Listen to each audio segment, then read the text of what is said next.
Hey, I'm good to go. Well, hey everyone, I'm George with Bitcoin Is, and today I'm going to explore a little bit about what it means to be a Bitcoiner. And today's for my Bitcoiner friends, so happy Monday. A couple months back, I tweeted this. It's a cute little tweet where basically I crossed out some of my previous affiliations, conservative, progressive, libertarian, and I just put Bitcoiner. And I'll be honest with you, this is one of those tweets that sat in my drafts folder for a little while. I was low-key like scared to send this out because it was a representation of like me dying to an old self, like my old like tribalism of these groups, especially in an election year. I was afraid that I was going to lose followers. You know, the people who followed me, who were a part of these groups with me, would see me crossing it out and like take offense to it.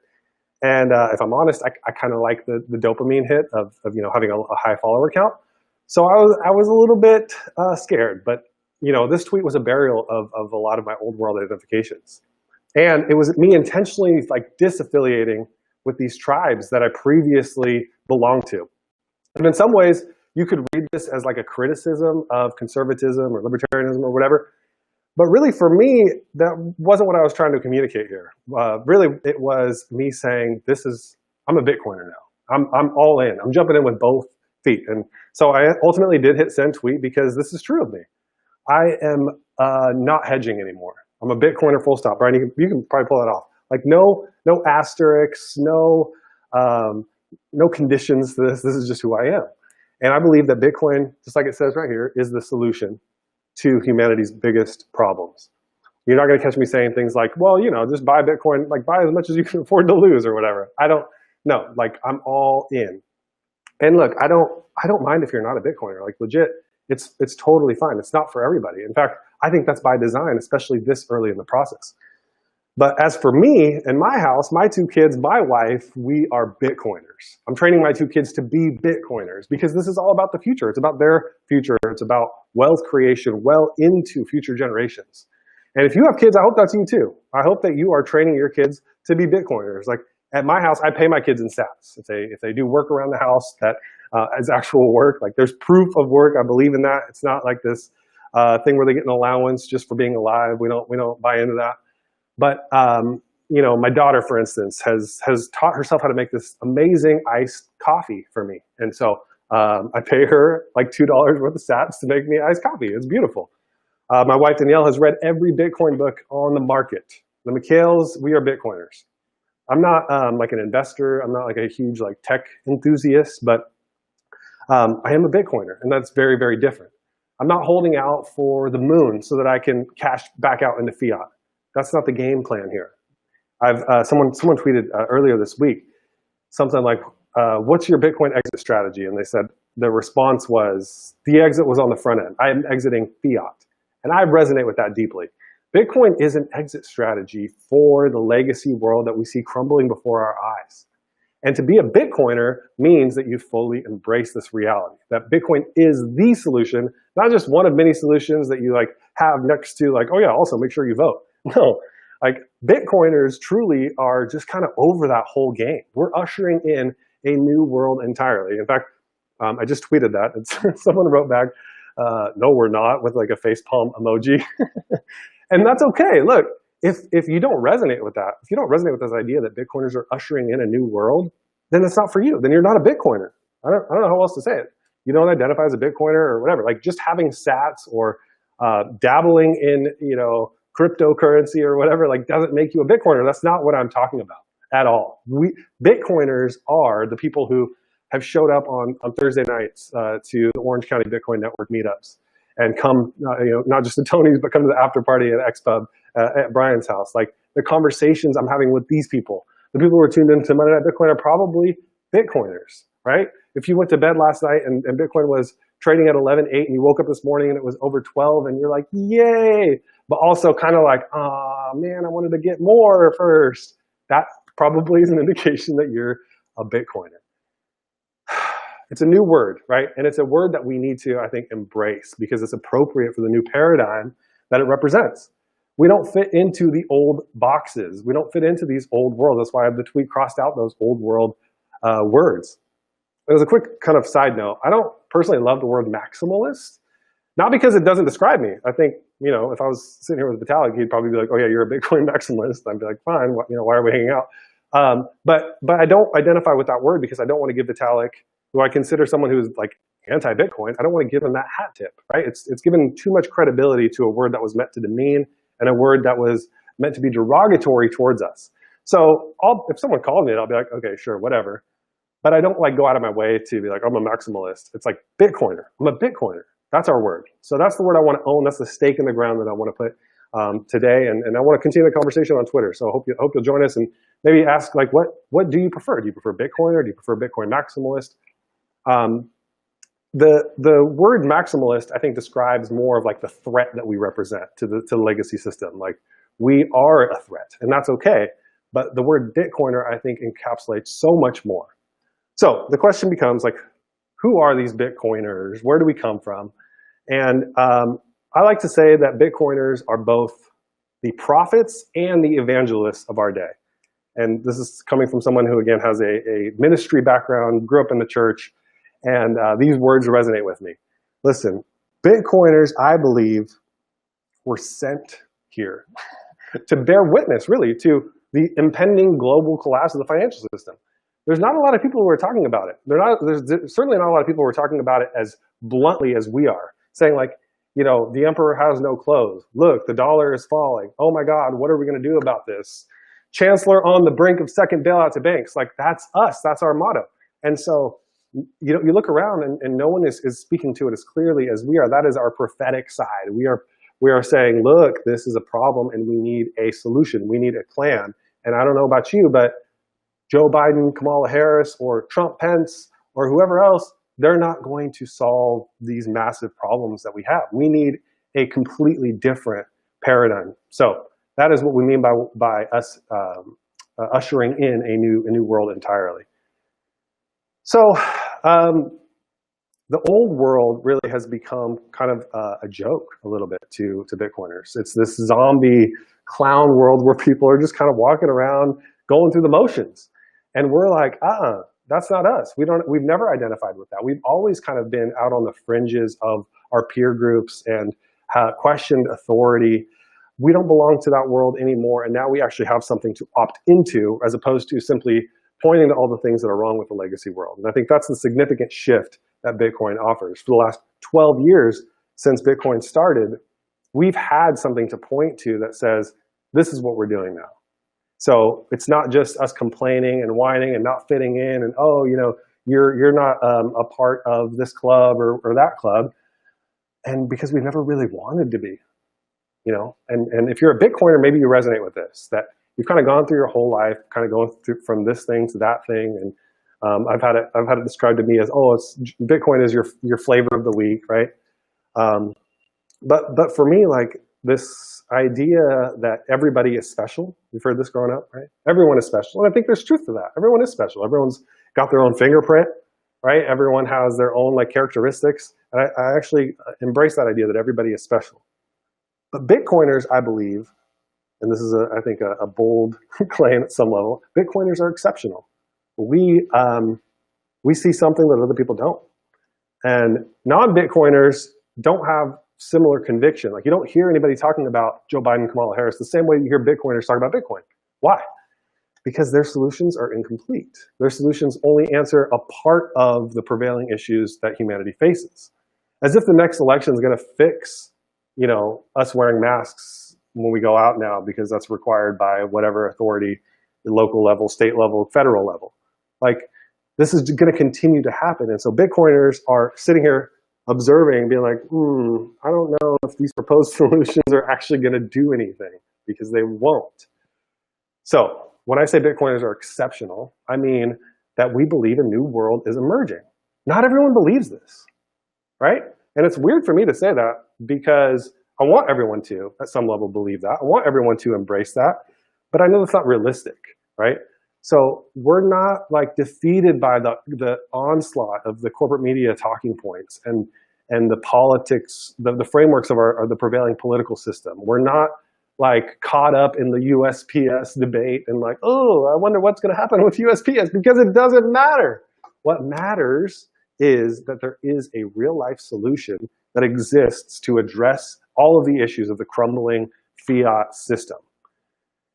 So Bitcoiners, we don't actually like worship the Overton window like the rest of the population. We shatter it. We break right through the Overton window. We're like, that's not a thing.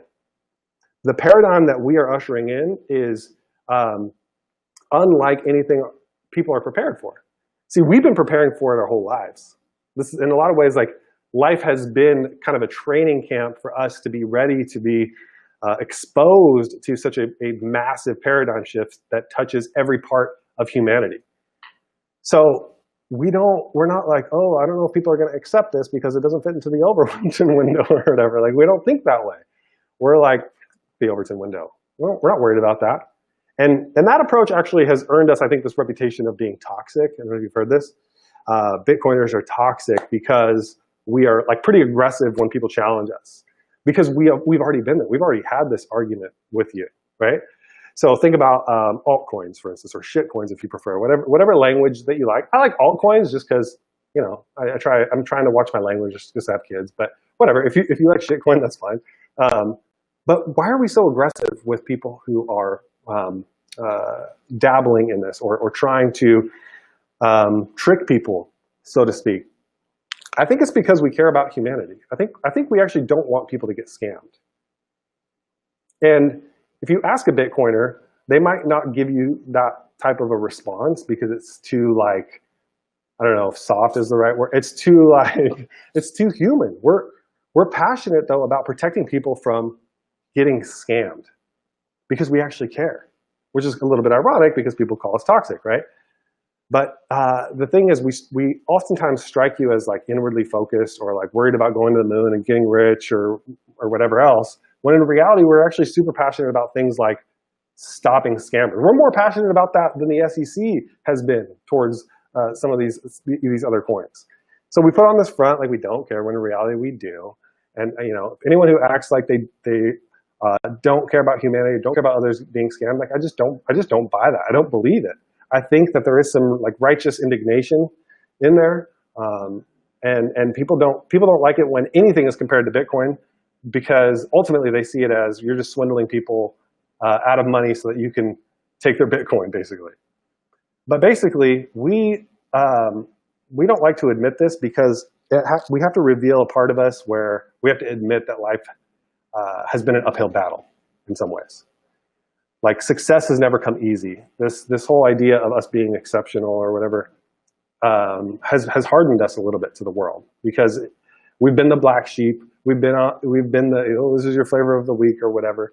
And so even though we still have, I think, like this soft part of us where we're like, don't you dare scam that person, we don't like to admit what's behind that because it reveals a part of us that we like to protect. We've always had questions about authority. We've always had objections to the status quo. We've always refused to conform. And we've largely been rejected by the world as a result of that posture. So even though you've been dismissed or ridiculed by your peers and those in positions of power, the other thing about us is we refuse to be victims. We're not constantly complaining about, oh, the world has been so hard, or if you've only walked in my shoes or seen what I've seen. We don't take on that approach because we know ultimately like life is in our own control. And that's what we love about Bitcoin, right? It's permissionless, it's trustless, we control it, it gives us freedom.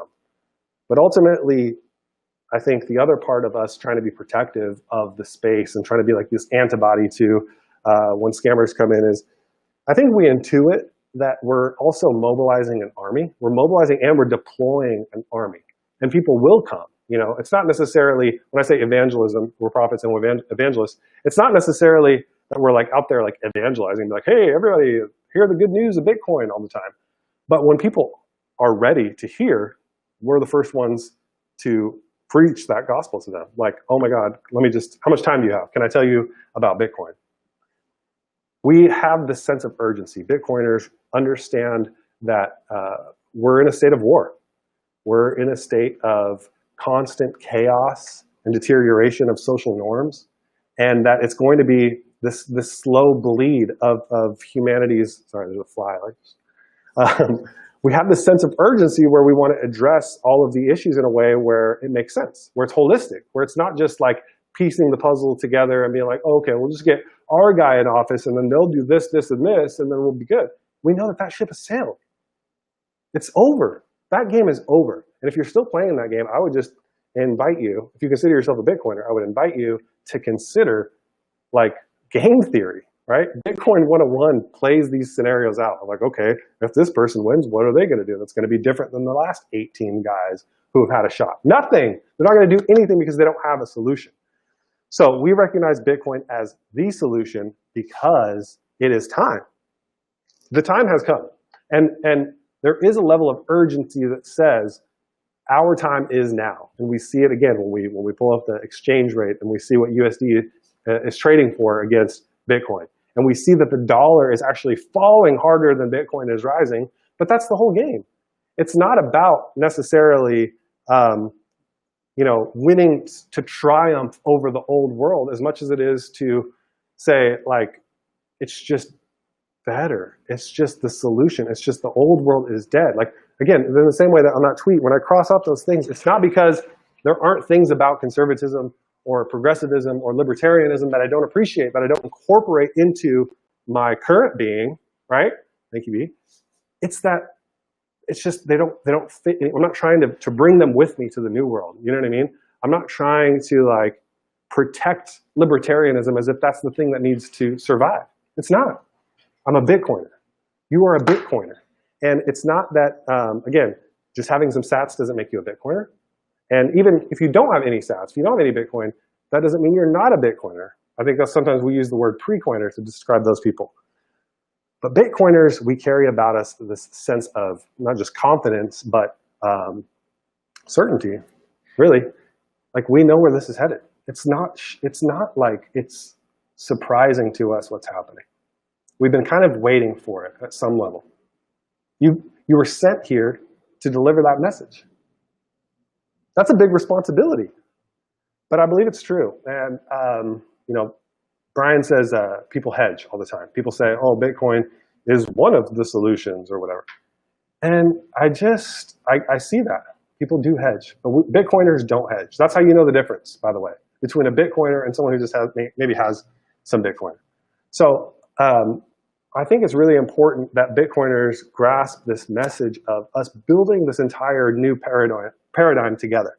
You know, there's a debate and an argument about whether or not Bitcoin is a community. And like, if you're asking me, like, I think Bitcoin is definitely a community, and there are multiple communities within the Bitcoin community. But ultimately, if you're a Bitcoiner and you believe in the ultimate vision of where we're headed, right, then you are a part of ushering in this new world. That's what we've been doing here in Orange County. I mean, if you've come to the last couple meetups, you've seen this firsthand. You've experienced it in the conversations that you're having with people, right?